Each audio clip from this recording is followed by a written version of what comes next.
भाजपचे अमळनेरचे माजी आमदार डॉक्टर बी.एस. पाटील यांना झालेल्या मारहाणीचं समर्थन जळगाव जिल्हा भाजप जिल्हाध्यक्ष उदय वाघ यांनी केलं आहे।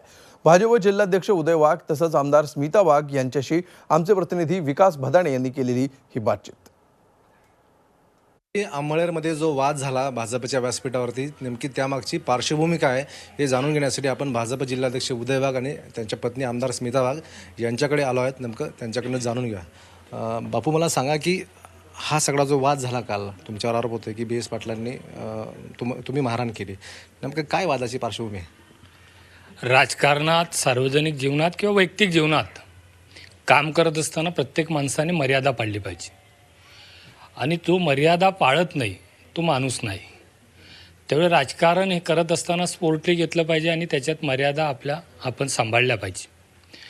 Doctor BS. पाटील यांनी ज्या पद्धतीने वक्तव्य केलं, एखादा माणूस आमच्या घरापर्यंत, आमच्या चुलीपर्यंत जर पोहोचत असेल आणि अशा पद्धतीचं वक्तव्य करत असेल, अश्लील भाषा वापरत असेल, तो कोणीही सहन करणार नाही। आमच्या कार्यकर्त्यांना ज्या पद्धतीने बी.एस. पाटलांनी भाषा वापरली, त्या भाषेचं त्या ठिकाणी जाहीर कार्यक्रमामध्ये त्यांनी जे वक्तव्य केलं ते अश्लीलपणाने बोलले।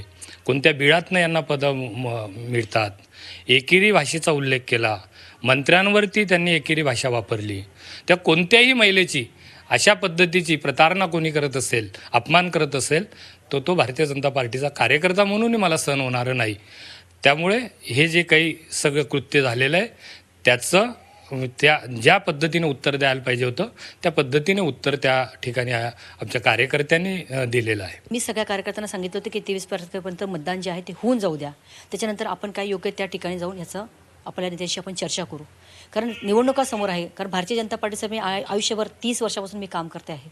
तर मला असं वाटतं की ह्या पद्धतीने ते 23 तारखेचं आज जर झालं असतं तर तो प्रक्षोभ झाला असता। पण आम्ही त्यांना वेळोवेळी विनंती करून सुद्धा ते स्टेजवर आले आणि शेवटी त्या दिवशी आमच्या सगळ्या कार्यकर्त्यांचा बाण सुटला आणि त्यामुळे हा प्रकार घडला। संघ परिवारापासून मी वाढलेली आहे, विद्यार्थ्यापासून काम केलेलं आहे। तर मला असं वाटतं की पार्टीने जी दिलेली जबाबदारी ती आजपर्यंत मी पूर्ण करण्याचा माझा कायम प्रयत्न राहिला आहे। यापुढे मी तेच काम करत राहणार, यात कुठे शंका नाही। आमदार बी.एस. पाटलांनी अश्लाघ्य भाषेचा वापर केल्यामुळे हा सगळा वाद घडला आणि यापुढे या भागातले जे उमेदवार आहेत उन्मेष पाटील यांच्या प्रचारात आपण सक्रिय राहूत असं स्मिताताई म्हणतात। व्हिडिओ जर्नलिस्ट सोनू भिडेसह विकास भदाणे, झी 24 तास, जळगाव।